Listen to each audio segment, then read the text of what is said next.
में पार्टिसिपेट कर अपने जमहूरी हक का शानदार उपयोग किया और जिसने लोकतंत्र की मजबूत नींव रखी है। दुनिया में सबसे बड़े लोकतंत्र के रूप में भारत हर चुनाव में गोल्ड स्टैंडर्ड्स तय कर रहा है, रिकॉर्ड बना रहा है। इन दोनों चुनावों में जो जज्बा दिखाया गया वो लंबे समय तक याद रहेगा। आप सबको वो पिक्चर्स, वो माहौल निश्चित रूप से याद रहेगा। जम्मू कश्मीर की आवाम ने जमहूरियत के जश्न में लोकसभा चुनावों में जो बुनियाद बनाई थी, उस पर एक बहुत ही सशक्त इमारत असेंबली इलेक्शंस में लिखी है और इस जनादेश ने नई आशाएं और उम्मीदों को संचार दिया है। Now it is over to the people of J&K to take this democratic journey forward.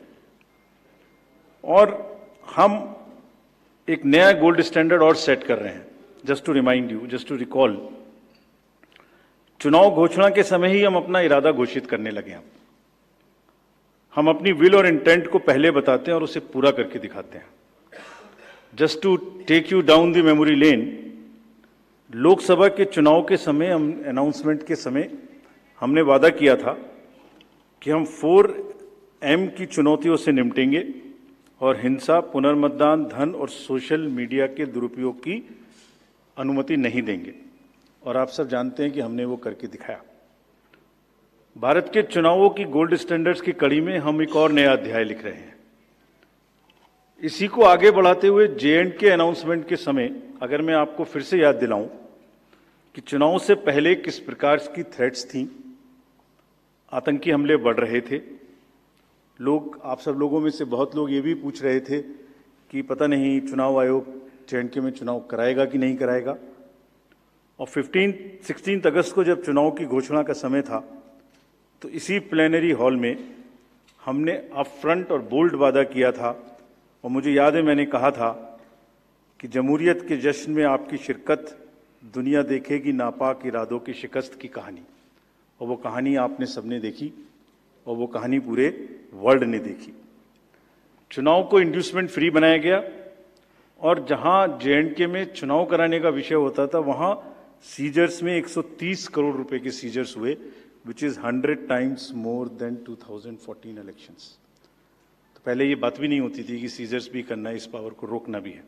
Similarly in Haryana, seizures were to the tune of around 75 crore, 4 times more than 2019 elections. इन दोनों राज्यों के चुनावों में भी नील रीपोल रहे। There was not even a single repoll in both the states, including the state of Jammu Kashmir. कोई violence नहीं हुई, zero violence, including the state of Jammu Kashmir. एक भी लाठी नहीं चली, एक भी गोली नहीं चली। आप सब इस बात के गवाह हैं। आपने देखे शिकस्त के नजारे। And let us give an ovation to the voters of Jammu Kashmir and Haryana. चुनाव दर चुनाव घटती हुई हिंसा, बढ़ती भागीदारी, रिकॉर्ड सीजर्स, मतदाता बिल्कुल स्पष्ट संदेश दे रहे हैं that they have full belief, they are very participate in the electoral process। लेकिन कोई बात नहीं, फिर भी अगर मुझे याद आए तो कुछ तो लोग कहेंगे लोगों का काम है कहना। हम उसके बिना चिंता किए आगे बढ़ते हैं, अपना काम सशक्त तरीके से करते, ये आपको विश्वास दिलाते हैं। So friends, now we come to Maharashtra and Jharkhand, जहां पर अब उत्सव का समय है। हाल ही में हमने झारखंड और महाराष्ट्र में विजिट की थी और वहाँ पर political parties, DOs, SPs, IGs, commissioners, enforcement agency सबके साथ बैठक की थी और पूरे व्यवस्था को समझा और उसका रिव्यू किया था। So before we come to the schedule, let me share some basic information about these two states with you.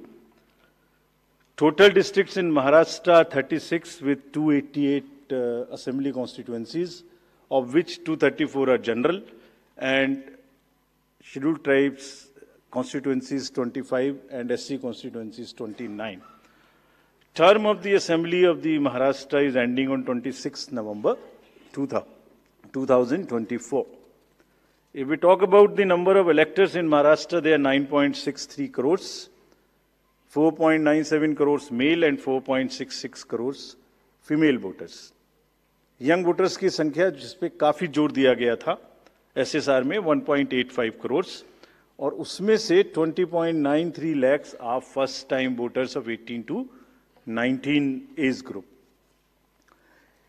If we tell you about the polling stations in Maharashtra, there are total 1,186 polling stations, and at 52,789 locations. Urban being 42,604 and rural being 57,582. इस बार भी हम PWD managed booths बनाएंगे, women managed booths बनाएंगे महाराष्ट्र में भी। Model PSS की संख्या 530 रहेगी। अगर झारखंड में की चर्चा करें तो टोटल डिस्ट्रिक्ट्स की संख्या है 24, टोटल असेंबलीज 81, जिसमें से general 44, STs 28 and SCs 9। Jharkhand की असेंबली का टर्म 5 जनवरी 2025 को कंप्लीट हो रहा है, और अगर झारखंड में इलेक्टर्स की बात करें तो 2.6 करोड़ वोटर्स, जिसमें 1.29 crore female and 1.31 crore male. First time voters between 18 to 19 years are 11.84 lakh and 66.84 young voters in Jharkhand also. In the number of centenarian voters is 1,706 and 3.67 lakhs PWD voters, plus 1.14 lakh voters are of the age of 85 and plus in Jharkhand. If I give you an overview of polling stations in Jharkhand, पूरे polling stations की संख्या होगी 29,562, और जो कि 20,221 locations पर फैले हुए होंगे। अर्बन संख्या वहां कम है 5,042, और रूरल परिवेश ज्यादा है, इसलिए रूरल बूथ्स की संख्या होगी 24,520। यहां पर भी women managed booths, youth managed booth, PWD managed booths बनाए जाएंगे।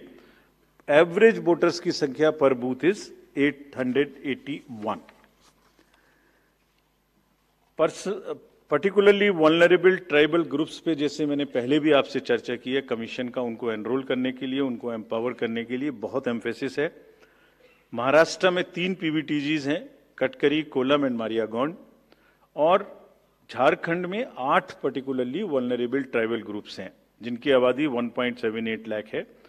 उसमें असुर, बिरोर, मालपाड़िया, पहाड़िया, सौर्या, पहाड़िया, बिरजिया, कोवार एंड सावर, इन सबका लगभग 100% एनरोलमेंट इलेक्टरल रोल में किया गया है। सभी DOs ये कोशिश करेंगे कि जो भी बूथ्स इनके यहाँ बने वो बहुत सहज इनके ही परिवेश में बने, और इस तरह की स्वीप एक्टिविटी करें कि वो सबके सब अधिकतर मात्रा में अपने मतों का प्रयोग कर सकें। मैं फिर से रिपीट करना चाहता हूं कि सभी पोलिंग स्टेशंस पे एश्योर्ड मिनिमम फैसिलिटीज होंगी। पिछली बार मुंबई शहर से कुछ ऐसी इंफॉर्मेशन या शिकायतें आई थी कि वहां पर कुछ बूथ्स पे ज़्यादा पोलिंग स्टेशंस एक जगह होने की वजह से प्रॉब्लम थी। इस बार हमने रिव्यू में बहुत ही सख्त हिदायतें दी हैं, उनको रिव्यू किया है, रेशनलाइज किया गया है पोलिंग स्टेशंस को। तो हम उम्मीद करते हैं DOs विल वर्क, और वहाँ इस बार म्युनिसिपल कमिश्नर मुंबई को DO भी घोषित किया गया है, ताकि जितने रिसोर्सेज उनके पास हैं उन सबको वो उसमें इस्तेमाल कर सकें। एक और व्यवस्था की गई है जो हम पीछे से कोशिश कर रहे थे, अब हमने उसकी इंस्ट्रक्शंस भी इशू कर दी हैं कि पोलिंग लाइन जब लगती है तो उसमें लाइन के बीच में भी थोड़ी कुर्सियां या बेंच लगाएं, ताकि अगर आधा घंटा लग रहा है तो बीच बीच में कहीं ना कहीं 5-7-10 मिनट के बाद आप 2-3 मिनट के लिए बैठ जाएं तो थोड़ा अच्छा लगता है, मतलब थकान थोड़ी कम महसूस होती है, खासतौर से बुजुर्ग लोगों को। तो ये व्यवस्था भी सब पोलिंग स्टेशंस पे रहेगी। Friends, if I come to the next ease of voting for senior citizens PWDs, this will be followed. You have all the experience of the pan-India coverage of facilities for the persons with disabilities and senior citizens. Her senior citizen जो 85 years से ऊपर हैं, उनको घर से vote देने की सुविधा उपलब्ध रहेगी।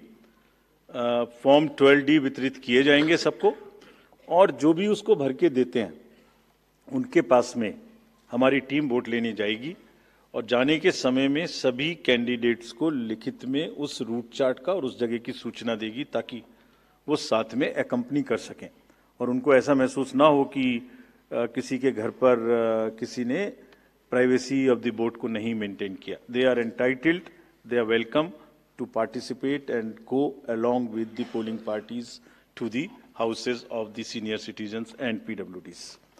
और पूरी जो व्यवस्था है उसकी videography of course goes without saying will be done, so that there is a foolproof record. वैसे भी पूरे चुनाव में आप जानते हैं कि कोई भी प्रक्रिया ऐसी नहीं है जिसमें वीडियोग्राफी ना होती हो, जिसका रिकॉर्ड ना रखा हो, सो दैट जहां पर कैंडिडेट्स पार्टिसिपेट ना करते हो और जहां पर वीडियोग्राफी ना होती हो. So every process of this can always be checked and seen. जैसे क्रिकेट में एक्शन रिप्ले होता है, तो अगर वहां गेम के समय एक्शन रिप्ले नहीं हो सकता, तो बाद में हर जगह हर प्रोसेस की वीडियोग्राफी को देखा जा सकता है. इसी प्रकार से जो नेक्स्ट अगर मैं आपको बताऊं तो जो टेक्नोलॉजी है उसका हम फिर से बहुत यूज करेंगे. वोटर हेल्पलाइन ऐप में सभी वोटर्स अपनी सारी डिटेल्स देख सकते हैं. वो कहाँ मतदाता सूची में कहाँ नाम है, कहाँ फैमिली टुगेदर है, कहाँ उनको पोलिंग स्टेशन है, वो सब चीज देख सकते हैं. C vigil of course we have been very enthused. जैसे लास्ट पार्लियामेंट्री इलेक्शन में हमारे 10,000 करोड़ के सीजर्स हुए, जैसे मैंने अभी बताया J&K एंड हरियाणा में भी रिकॉर्ड सीजर हुए. We are sure that in Jharkhand and Maharashtra also the voters enlightened voters will inform us on C-Vigil about any malpractice which they notice in their area, and we will reach there in 90 minutes to handle it. सभी candidates जिनकी criminal background है उन्हें अपनी सूचना देनी पड़ेगी 3 बार papers में, और सभी voters as a matter of right can see on our app which is KYC Know Your Candidate. हमने जो मीटिंग्स, मैं आपको सिर्फ सारांश में ये बताना चाहता हूं कि जो मीटिंग्स हमने झारखंड और महाराष्ट्र में की, तो डीओज स्टेट एजेंसीज को बहुत ही सख्त हिदायतें दी हैं. मतलब बहुत ही सख्त मीन्स बहुत ही सख्त कि वो हर तरीके से फ्री एंड फेयर इलेक्शंस कराएंगे, हर तरीके से लेवल प्लेइंग फील्ड को एस्टेब्लिश करेंगे. उनको ये स्पष्ट बताया गया है कि किसी भी पदाधिकारी के विरुद्ध अगर ऐसी सूचना आती है और ये प्रमाणित होता है कि उन्होंने कोई भी कार्य ऐसा किया जिससे लेवल प्लेइंग फील्ड डिस्टर्ब होती है, एक पार्टी को पक्ष एक पार्टी को नुकसान, तो very stern action will be taken against them. This has been very very clearly told to everyone. किसी भी तरीके का प्रलोभन, वही 4 M's जो पहले हमने बात की थी, मनी का डिस्ट्रीब्यूशन, फ्रीबीज का डिस्ट्रीब्यूशन, शराब का डिस्ट्रीब्यूशन, ड्रग्स का distribution will all be under strict watch. All airports, all landings of the aircrafts in the field will all be checked. There would be extensive polling, the checkposts on the borders of the interstate for checking interstate movement. और कहीं से भी multi disciplinary teams वहां बनाने के लिए कहा गया है, यानी जिसमें एक्साइज भी होगा, पुलिस भी होगी, जीएसटी भी होगी, ट्रांसपोर्ट के भी लोग होंगे, ताकि वो 24/7 उनकी चेकिंग कर सकें. और साथ में ये भी हिदायत दी गई है कि चेकिंग का मतलब ये नहीं है कि कॉमन सिटीजन को कोई भी हैरेसमेंट होना चाहिए. That precaution must very very carefully be taken about all of them. सभी पोलिंग स्टेशंस 2 किलोमीटर के अंदर हों. किसी भी कंट्रोल रूम्स की स्थापना होगी हर डिस्ट्रिक्ट में, so that they can handle the social media narratives if there is anything which is wrongly being conveyed. ये सब का सब वहां पर निश्चित रूप से व्यवस्था होगी. सारांश में, if I summarize everything before coming to schedule, I would like to say that चुनाव लोकतंत्र का ऐसा त्योहार है और ऐसा उत्सव और पर्व है जिसमें सभी वोटर्स की भागीदारी बिल्कुल आवश्यक है, वांछनीय है, आवश्यक है, रिक्वेस्टेड है, we appeal to everyone to come and vote in large numbers in these elections also. साथ ही सभी राजनीतिक दल, सभी कैंडिडेट्स से भी अनुरोध है कि पूरे नियमों का पालन करते हुए कैंपेनिंग के दौरान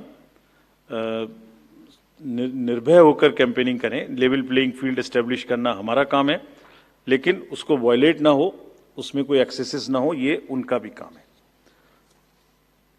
Now I come to the schedule for Maharashtra. This will be in single phase. The notifications, date of notifications are in front of you. 22nd October would be date of notification. Last date of making nomination would be 29th October. Scrutiny on 30th October. And last date for withdrawal 4th, and date of poll in Maharashtra would be 20th 11.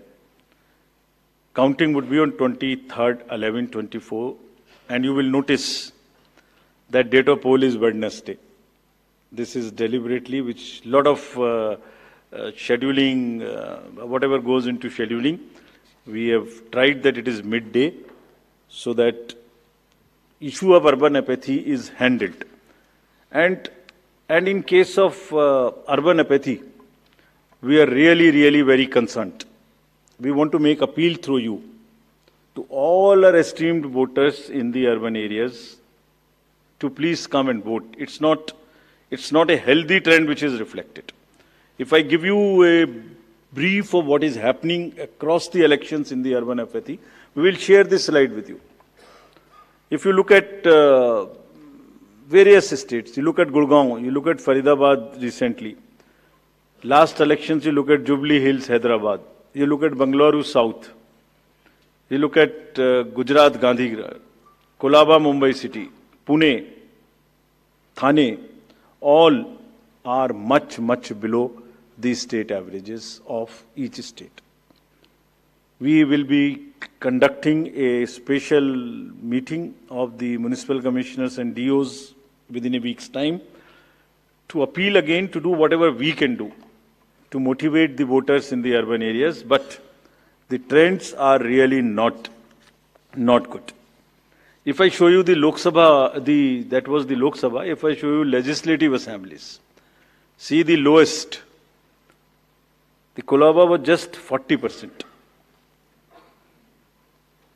62 of 64 urban ACs in Maharashtra were less than the state average in 2019. So was the case in the parliamentary elections 2024 also. And just to give you a contrast, if you compare, so what was the situation in Lok Sabha in Kalyan was 50%, Mumbai South 50, Mumbai North, Thane, Pune, Mumbai South, everything 53%. And these were the lowest 6 parliamentary constituencies out of the lowest 10. So that's the state of the urban apathy. We would be doing everything to counter it. Last time in 24 elections, we had all celebrities, all corporates, Amul, everyone involved. We'll do it again. And we'll also, at this point, emphasize that this contrasts with a very positive trend in the constituencies like Doda, 72%, Riyasi, 74%, Punch, 74%, Rajouri, 71%. If they can go 70 plus, Kolaba can also go 40 plus. In 24 Lok Sabha elections, Bastar was 68%, 69%. Gadchiroli, Manipur, states after state, tough areas. So we'll be requesting through you, we'll have a special drive this time for the slum areas in urban areas and also the colonies, all alike, to have a real urban push. I do not want to name a specific thing, but there are booths in Faridabad and Gurgaon in the recently held elections. And they are the poshest places where voting has been around 20%. So again, we will be doing a lot of work on this to do whatever we can do to attract the urban voters. Now, friends, coming to Jharkhand. Jharkhand एक बहुत ही समृद्ध state है, बहुत ही उसकी विरासत है, और वहां पर हम फिर से अपील करेंगे कि सब वोटर्स अधिक से अधिक मात्रा में वोट दें. Schedule would be like this. Jharkhand would be in 2 phases. The date of poll, first phase would be on, date of poll would be on 13th November, and the second phase would be along with Maharashtra on 20th November. So the date of issue of notification for Jharkhand phase 1 would be 18th, and for phase 2 would be 22nd along with Maharashtra. Nominations for phase 1 would be till 25th of October, and for phase 2 29th. This slide we will share with everyone. And date of poll would be 13th November and 20th November, both Wednesdays. And date of counting would be 23rd 11, that is Saturday. With this, we end our presentation with the request that through you, that all the voters of Jharkhand and Maharashtra कृपया बाहर आइए, कृपया vote करिए. लोकतंत्र के उत्सव में आपकी भागीदारी कि हम बहुत ही रिक्वेस्ट करते हैं, अपील करते हैं आपसे. Thank you very much. So by elections. So we will come back. We'll come back. Okay. Sorry. By elections also. By elections. We have 48 ACs and 2 PCs in 15 states. They will also undergo the elections this time. All the 48 ACs and 2 PCs, the schedule would be like this. All the except 1 AC and 1 PC, where because of the festivities and some reason, all 47 ACs and 1 PC of Kerala would undergo the election along with the phase 1 of Jharkhand. The same schedule. 13th November would be date of poll, and only for 2 ACs, one for assembly and one for parliament. That is Kedarnath in Uttarakhand, because on 12th there is gazetted holiday and dispersal of the parties takes place on that day. Therefore, it is on 20th. And similarly for Maharashtra, except that everything would be during the first phase. Thank you very much. Thank you, sir, for the very comprehensive briefing. Now we will take questions from the media. Please, the gentleman in the blue shirt, please. Thank you. Sir, मेरा नाम प्रशांत लीला रामदास है.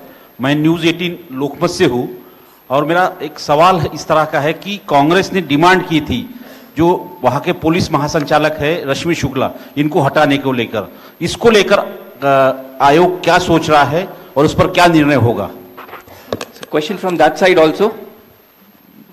From the pink shirt, second row, Mr. Shailesh Yadav. This was about DG.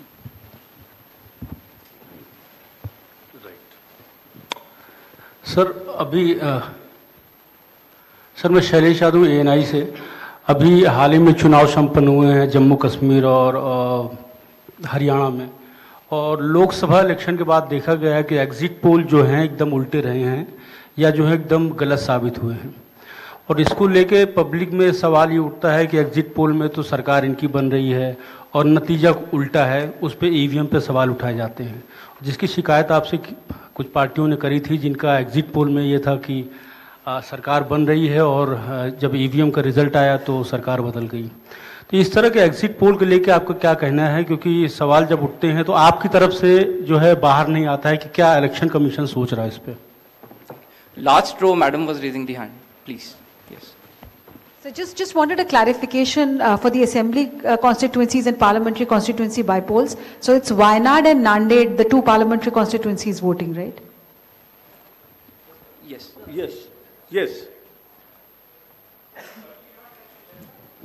There is a EP. There is a EP pending. Yeah. Gentleman in the, yes, please. Sir, I am Sandeep Rajgolkar from TV9 Marathi. मेरा सवाल ये है, जो अभी जो सरकार में जो पॉलिटिकल पार्टीज है उनको अब मिले, अपोजिशन को भी मिले। उन्होंने मांग की थी, जो पार्टी अभी सरकार में है उन्होंने मांग की थी कि एक फेज में ही वोटिंग हो, और अपोजिशन ने तब टीका पर की थी उन पर कि 2 या 3 फेज में होना चाहिए। तो उनकी मांग थी इसलिए किया क्योंकि छोटा हो के भी झारखंड में वहां पे 2 फेज है और महाराष्ट्र में 1 ही फेज है। We have gentlemen in the first row, please. Good evening sir. सामने सर। मोहित दुबे, न्यूज नेशन से हूं सर मैं। मेरा सवाल ये है कि ईवीएम को लेके पहले भी आपने बयान दिया है, लेकिन एक बार फिर से ईवीएम को लेके शिकायतें विपक्षी दलों ने हरियाणा को लेके की है, बैटरी को लेके शिकायत की गई है। तो आप हमेशा ये कहते रहे कि निष्पक्षता के साथ हम चुनाव करवाते रहे, तो ऐसे लोगों को आप क्या जवाब देंगे, ऐसे लोगों को आप क्या कहेंगे जो ईवीएम को लेके आपसे शिकायत करते हैं और इस बार बैटरी को लेके शिकायत की गई है? इसको पहले इतने प्रश्न जवाब दे देता हूँ। पहला प्रश्न था डीजी महाराष्ट्र के बारे में। So DG's appointment in any state is governed by the procedure where the name of the senior most officers are sent to the UPSC. UPSC selects the person, and there is a Honorable Supreme Court decision on this in Prakash Singh's case. The entire issue of this will be handled as per the legal pronouncements governing the subject. This name has been cleared by UPSC. But however, exactly what has been dictated, what has been ordered in this Honorable Supreme Court's order, this case will be handled according to that. Somebody asked about 2 phases in Jharkhand and 1 phase in Maharashtra. Do you remember how many phases were in Jharkhand last time? 5. And now you are asking about 2 also. There are factors in Jharkhand which are about the Naxal areas and others. There are concerns, therefore there are 2. And Maharashtra was 1, which is 1. Exit polls. Actually, I didn't want to touch this subject, but since you are asking,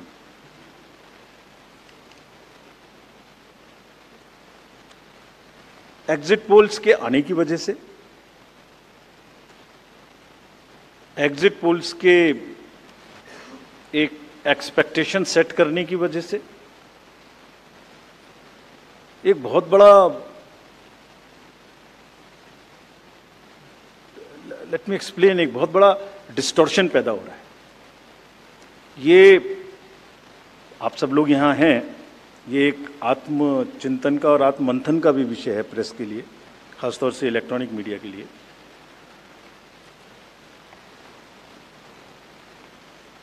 पिछले कुछ election से 2-3 चीजें एक साथ हो रही हैं, अगर हम उसको पूरे कैनवस को एक साथ देखें तो, और ये सबके लिए समझना जरूरी है। पहले एक एग्जिट पोल आता है जिसकी हम उसको गवर्न नहीं करते, जो एस्टेब्लिश्ड रिजीम है, स्टैट्यूटरी एंड जुडिशियल रिजीम, उसमें हम उसको गवर्न नहीं करते। लेकिन एक खुद के आत्मचिंतन की जरूरत जरूर है कि वो उसका सैंपल साइज क्या था, उसका सर्वे कहाँ हुआ, उसका रिजल्ट कैसे आया।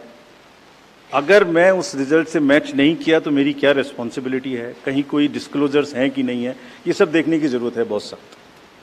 there are bodies which govern this, there is NBSA, there are other bodies which self-regulate, and I am sure the time has come that the associations, bodies which govern will do some self-regulation.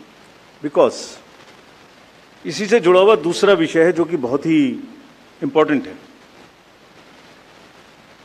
जिस दिन polling खत्म हुई उससे रफली 3rd day counting होती है, तो आज शाम को 6 बजे से एक एक्सपेक्टेशन राइज हुई। सबने सोचा ये होने वाला है, जिसका कोई साइंटिफिक आधार, जिसका कोई लीक पब्लिक में डिस्क्लोजर में नहीं है। जब काउंटिंग का समय शुरू होता है तो 8:05 और 10 मिनट से रिजल्ट्स आने शुरू हो जाते हैं, जिस नॉनसेंस। आप बताइए, मेरी पहली काउंटिंग 8:30 बजे शुरू होती है और हमारे पास प्रमाण है इस बार कि 8:05, 8:10, 8:15 पर आने लगा, इतने की लीड, इतने की लीड, इतने की लीड, इतने की लीड। ऐसा तो नहीं है, I am just posing question, we are not gone into this, but ऐसा तो नहीं है कि एग्जिट पोल को जस्टिफाई करने के लिए वो शुरू में ट्रेंड्स आ गए कि हमने तो ऐसा कहा था, वैसे ही ट्रेंड हो रहा है, बाद में जो होगा वो होगा। और अचानक से पहला रिजल्ट एक राउंड का 8:30 बजे जब काउंटिंग शुरू हो रही है तो 9 बजने में 10 मिनट, 9 बजने में 5 मिनट से पहले 20 मिनट भी लगेंगे एक राउंड में, तो आ ही नहीं सकता। और हम उसको 9:30 बजे वेबसाइट पे डालते हैं, 9:31 पे, एग्जैक्टली कभी भी देख लीजिए एक के बाद एक। 9:30 पे हम उसको अपनी वेबसाइट पे डालते हैं, फिर 11:30 पे डालते हैं, फिर 1:30 पे डालते हैं। चलिए, आपके कोई कॉरेस्पॉन्डेंट वहां मौजूद थे, उन्होंने पहले बता दिया। प्रोसेस काउंटिंग में रिजल्ट को स्क्रीन पे दिखाना पड़ता है, एजेंट के साइन लेने पड़ते हैं, ऑब्जर्वर से जस्टिफाई कराना पड़ता है, तो ऑफिशियल साइट पे आने में आधा घंटा लग सकता है। लेकिन 9 बजे से 9 बजने में 10 मिनट से पहले कैसे आते हैं? और उससे क्या होता है, एक तो एक्सपेक्टेशन है एग्जिट पोल्स की, उसके बाद 8:45 बजे तक मैंने दिखा दिया उसी के मापदंड से कि वो लीड कर रहे हैं लोग। तो वास्तविक रूप से जब वो एक्चुअल रिजल्ट्स आने शुरू होते हैं तो एक मिसमैच होता है, and that mismatch is also giving this can lead to serious issues sometimes. Even the gap between expectation and achievement is nothing but frustration. So ये एक विषय ऐसा है जिस पर हम तो नहीं, हमारे हाथ बंधे हुए हैं, लेकिन एक कुछ ना कुछ मंथन की, कुछ ना कुछ, एंड आई एम श्योर जब जब इस देश में, जब जब कंट्री में इस तरीके की जरूरत होती है तो एक सेल्फ करेक्शन हो जाता है, तो सभी रिस्पॉन्सिबल लोग इसका सेल्फ करेक्शन जरूर करेंगे, I am sure about it. EVM के बारे में आपने फिर से पूछा।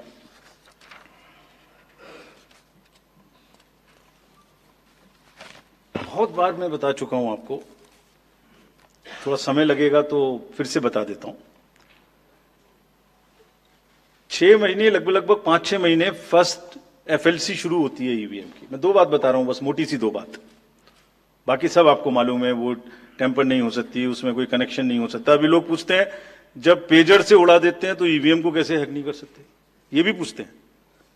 जब कोई किसी कंट्री में पेजर से उड़ा दिया तो ईवीएम हैक हो जाएगी। अरे भाई, पेजर कनेक्टेड होता है, ईवीएम कनेक्टेड नहीं होती।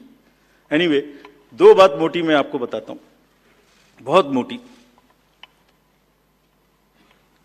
5-6 महीने पहले एफएलसी होती है, first level checking of the EVMs, और मेरे पास में एक पूरा रिकॉर्ड है। ये हम जो भी ईवीएम की शिकायतें बाय द वे आई हैं, वो हमारे पास 20 शिकायतें आई हैं।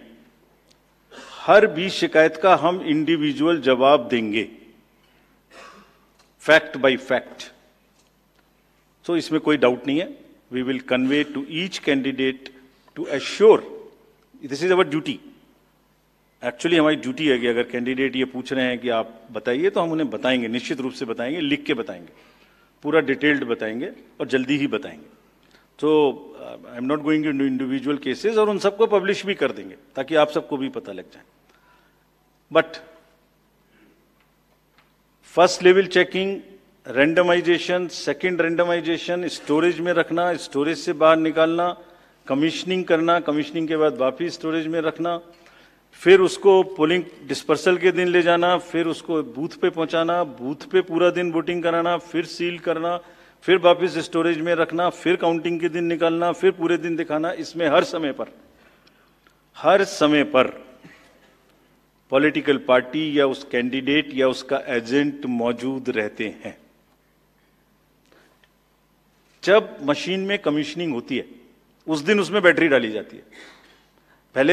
पहले आया था, पहले और बहुत सारी चीजें आई थी कि वो हैक हो सकती है, उसका वोट इधर डाला तो इधर जा सकता है, कुछ हो सकता है। ये पहली बार आया। अब हम ये भी सोच रहे हैं कि इससे अगला क्या आएगा, हम नहीं समझ पा रहे इससे अगला क्या आएगा, बट लगता है अगला भी कुछ आएगा, रुकेगा नहीं। मतलब कितनी बार। एनीवे, कमीशनिंग बहुत जरूरी है समझना। वोटिंग से करीब 5 या 6 दिन पहले कमीशनिंग होती है। 5-6 दिन पहले उस दिन मशीन में सिंबल पड़ते हैं। तो अब मशीन में अभी तक नई बैटरी उस दिन एक डाली जाती है। और सील करके उस बैटरी पे भी कैंडिडेट के एजेंट्स के दस्तखत होते। छोड़िए मशीन पे तो होंगे ही होंगे, हमें भी नहीं पता, हमने भी पता नहीं कब बनाया था ये नियम, हमारे काम आ रहा है अभी कि वो बैटरी पर भी एजेंट के दस्तखत हो। और अब कमीशनिंग के बाद, क्योंकि 5 ही दिन बचे हैं और इसमें सिंबल लोड हो चुके हैं, ये उनके सामने में स्ट्रांग रूम में जाएगी, डबल लॉक लगेगा, 3 लेयर की सिक्योरिटी रहेगी, 3 लेयर की, जिसमें सीएपीएफ भी शामिल होगी, मस्ट है, ऑब्जर्वर होंगे। उसके बाद जब वो पोलिंग के डिस्ट्रीब्यूशन के दिन निकलेंगी, उस दिन फिर यही प्रोसेस होगा, सारा प्रोसेस वीडियोग्राफ होगा। यानी वीडियोग्राफ होने के बाद फिर वो फील्ड में पहुंचेंगे, सेक्टर मजिस्ट्रेट साथ में रहेंगे, फिर कैंडिडेट के एजेंट साथ में रहेंगे, फिर वहां पहुंचेगी, फिर कहेंगे भाई देख लो इसको, सब ठीक है, जो आपको नंबर दिया, हाँ, और उसके नंबर भी सबसे शेयर किए जाएंगे, इस नंबर की मशीन इस बूथ पे जाएगी। फिर जब वो बूथ पे पहुंच गई तो कहें भाई मिला लो आप, उसी नंबर की है कि नहीं है, वोट भी डाल के देख लो 50 कि ठीक है कि नहीं है। किसी ने 50 डाले, किसी ने 20 डाले, किसी ने कहा नहीं हमें ठीक है हम नहीं डालेंगे। किसी स्टेज में किसी बूथ पर 20 कैंडिडेट हैं, किसी पर 5 कैंडिडेट हैं, किसी पर 5 ने कम वोट डाले, किसी ने ज्यादा डाले, बैटरी उसी हिसाब से यूज। फिर पूरे दिन वोटिंग हुई, तब एक एक वोट का हिसाब रखा, फिर बंद हुआ, बंद होने के समय में एंड ऑफ क्लोज ऑफ पोल में फिर से दस्तखत कराए, फिर से हिसाब लगाया कितने वोट पड़े, फिर से फॉर्म 17C दिया, उसको कितना दिखाएंगे, कौन दिखाता है इतना, बताइए। कोई एक प्रोसेस कंपैरेटिव बताइए पूरी कंट्री में जहां public disclosure disclosure disclosure participation participation इतना अधिक हो, कोई ये बताइए प्रोसेस। उसके बाद में बंद करने के बाद में उसको स्ट्रांग रूम में बंद किया, फिर काउंटिंग के समय निकाला तो एक बैरिकेटिंग लगाई, उस बैरिकेटिंग के बीच में से जाएंगे, इधर उधर से नहीं जाएंगे ताकि कोई मिक्सअप ना हो। अच्छा, मिक्सअप कैसे होगा, वो नंबर हमने आपको दिया हुआ है, जब काउंटिंग में पहुंचे तो फिर कहें भाई चेक कर लो, फिर 17C से चेक कर लो, round wise round this is happening. And there is a provision for objecting to any of the issue relating to this at any stage, which has not happened. So हम individual जिसने वो बिल्कुल safe है, बिल्कुल robust है। अच्छा, और मैं बताता हूं आपको, आप पिछले 15-20 इलेक्शंस देख लीजिए, it is giving results after results differently. जहां मतलब ऐसा नहीं हो सकता कि जब पसंद का रिजल्ट ना आए तभी गलत है, ऐसा नहीं हो सकता। एनीवे, हम सबका इंडिविजुअल जवाब देंगे और आपको भी बताएंगे, उसको वेबसाइट पे डलवाएंगे, जवाब दे देंगे आपको, एक FAQ भी बनाएंगे उसका, बताता हूं मैं आपको। बट इसमें थोड़ा सा, चलिए आप अपना प्रश्न पूछ लीजिए, अभी ये बता देता हूं जी, बता दे, ये भी इसी के साथ बता दे। We'll take some questions from the नहीं, ये प्रभु जी का इसके साथ ही बता देता हूं। जैसे मैंने पहले बताया, ये एक सिंगल यूज बैटरी है, जब ये पड़ेगी तो 5-6-7 दिन के लिए इस्तेमाल होगी। इसकी जैसे आपके कैलकुलेटर में बैटरी है, I mean it is not mobile का बैटरी जो एवरी दिन चार्ज होगी, it is like calculator battery, 5 साल तक चलती रहेगी। जब शुरू हुई तो मान लिया वो 100% थी, और वो धीरे धीरे धीरे धीरे धीरे धीरे यूज डिसयूज, कितना एक्सटेंसिव यूज, कितना ग्राफ किया, सबसे यूज होती रहेगी 10 साल के बाद तक, 5 साल तक। 5 साल में जब बंद होगी तो पता लगा उससे पहले 3-4% थी, आपको पता नहीं लगेगा, सडनली बंद हो जाएगी। बट हमने प्रोविजन बनाया हुआ है कि जब इनिशियल ये शुरू होगी तो इसकी 2 चीजें हुई, एक परसेंटेज ऑफ चार्ज, एक output is in terms of voltage, it's a very low required voltage which the machines require. So anything between 7.4 to 8 volt is considered कि ये बिल्कुल परफेक्ट स्थिति में है और इसको आप डाल सकते हैं। तो it is initially marked as that yes it is okay, go ahead, 99% it is charged. Now after commissioning के समय में भी मॉक पोल की जरूरत है, पोलिंग स्टेशन में भी मॉक पोल की जरूरत है, नंबर ऑफ कैंडिडेट्स भी अलग अलग है। सो ये एवरीथिंग कैन डिफर डिफरेंटली, और जब भी वोल्टेज 7.4 से नीचे आएगी तभी ये एक्चुअल वो दिखाना शुरू कर देगी। This is how it is designed. And अगर 5.4 या कोई परसेंटेज है उसके आस 5.8, जब 5.8 पर आएगी तो ये सिग्नल देगी जैसे गाड़ी सिग्नल देती है येलो बटन दबा के कि अब ये बंद होने वाली है, so please replace. This is what it is. But for general, जिससे कि टेक्निकल लोग भी इसका एग्जामिन कर सकें, आप लोग भी जान सकें, हम इसका एक बिल्कुल डिटेल बना के, जितना मैंने बताया इससे भी ज्यादा विस्तार में, इसको FAQ में डालेंगे। और जो भी सदस्य गणों ने, जो कंटेस्टिंग कैंडिडेट्स ने हमसे पूछा है और जो पार्टीज ने हमसे पूछा है, उनका हम बहुत इज्जत के साथ, बहुत सम्मान के साथ पूरा जवाब देंगे। और जैसे जैसे आरओज अपना अपना जवाब दे देंगे, we have asked all ROs 20 कि आप सब डॉक्यूमेंट करिए, सब बताइए कि कब कमीशनिंग हुई, सब बताइए कौन कौन साथ में था, पूरा डिटेल विस्तार बनाइए, पूरी प्रोसेस एंड टू एंड। और बनाने के बाद माननीय कैंडिडेट को आप जवाब दीजिए। दिस इज योर ड्यूटी इन लोकतंत्र। अगर कोई पूछ रहा है तो आप जवाब दें, हम उसका जवाब देंगे। और जवाब देने के बाद कंपाइल करके हम आपको भी सबको बताएंगे, इसको बताएंगे। Thank you. We will take one question from sir, media friend from Maharashtra also with us, sir. Gentleman in the third row, please. A few more last round.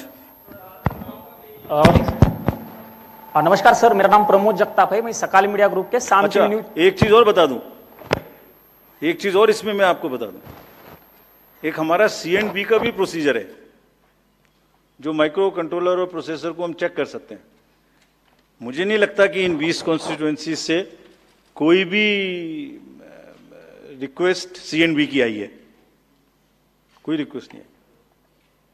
So anyway we will give specific replies of all this. Yes please. हाँ sir, मेरा नाम प्रमोद जगताप है, मैं सकाल media group के शाम TV news channel से हूँ। मेरा सवाल जो है वो सिंबल को लेके, महाराष्ट्र में एनसीपी के 2 गुट होने के बाद तुतारी और ट्रम्पेट, तुतारी जो है शरद पवार की पार्टी को दे दिया, लेकिन लोकसभा चुनाव में ट्रम्पेट जो है वो भी सिंबल कोई इंडिपेंडेंट कैंडिडेट को दे दिया था। इससे ज्यादा वोट उस इंडिपेंडेंट कैंडिडेट ने लिए थे।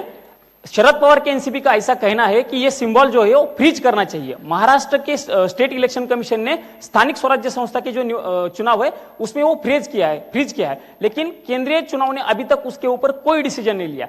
तो आप उसको लेके कोई आपकी एसओपी बनाने वाले हो, वो सिंबल अभी फ्रीज करने वाले हैं, निम्न उसके का जरा सविस्तर बताइए please. Gentleman in this side, pink. Rajiv sir, मैं आनंद कुमार सिंह हूं, न्यूज इंडिया न्यूज चैनल से। सर मेरा एक सवाल आपसे है, मैंने लोकसभा चुनाव और विधानसभा चुनाव जम्मू कश्मीर कवर किया था, तो मैंने तेलंगाना में देखा कि हिजाब को लेकर लोकसभा बीजेपी की प्रत्याशी थी, तो वो हिजाब को लेकर आइडेंटिफाई कर रही थी, जिसको लेकर विवाद हुआ था। और ऐसा ही जम्मू कश्मीर में भी हुआ, किश्तवाड़ से शगुन परिहार को उम्मीदवार थी बीजेपी की, तो वो भी हिजाब उठाकर शक्ल देखने को लेकर, आइडेंटिटी को लेकर देखना चाहते, जिसको लेकर विवाद हुआ था। दिल्ली बीजेपी ने आपको लिखा है कि इसको लेकर एक एसओपी बनाई जाए जिसमें आइडेंटिटी क्लियर हो सके। तो मेरा सवाल आपसे सीधा ये है कि डेमोक्रेटिक राइट या कल्चरल राइट, आप किसको आगे रखेंगे? Yes please to the gentleman. Sir एक सवाल ये भी था कि आपने एक करके we will go by Anuj please.